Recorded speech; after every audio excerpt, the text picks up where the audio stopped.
Now, it's time for tonight's UPMC game-changing play of the day. And the UPMC game-changing play, it had to be the fumble by Juju Smith-Schuster. It came at a worst possible time.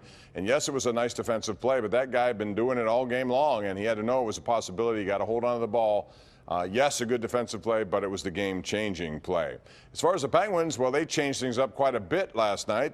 They took advantage of a bad Columbus team, which lost half of its team. All the star players are gone. But Josh Yohe, I want to ask you about that first night. To me, it's the opening night, and what we saw was a team that just came out and almost went through the motions. I was a little surprised about 17 giveaways and just the way that happened. The lack of effort and passion from that game, from the Penguins in the opening game, was astounding to me. For 6 months, they've said all the right things. We're so upset about how we played. Next season will be different. We can't wait to start the season. And that felt like a December game against the Devils. It really did. It was the worst atmosphere for a home opener I've ever seen in that building by far.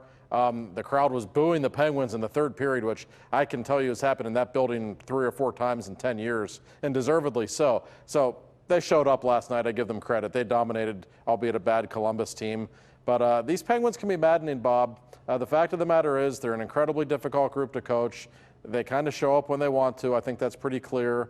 And some of Mike Sullivan's bigger meltdowns have occurred in October with this group, and he almost had one Thursday night. It's a good thing they played the way they did. Good thing they had Matt Murray, or they got beat about 12-1. You're not kidding. He's been great. The saves that he had to make, it was an awful performance. Nice to see him bounce back last night, but I'm with you against Columbus is not very good. They took their shot last year to keep their unrestricted free agents, Panarin and Bobrovsky.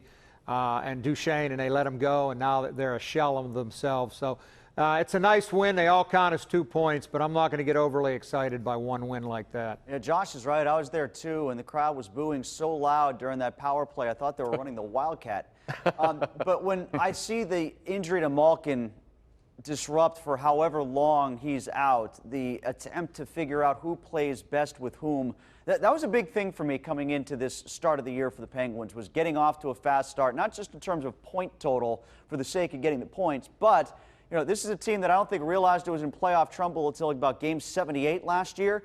So get them and store them if you can, so you have to come down to game 80 or 81 once again.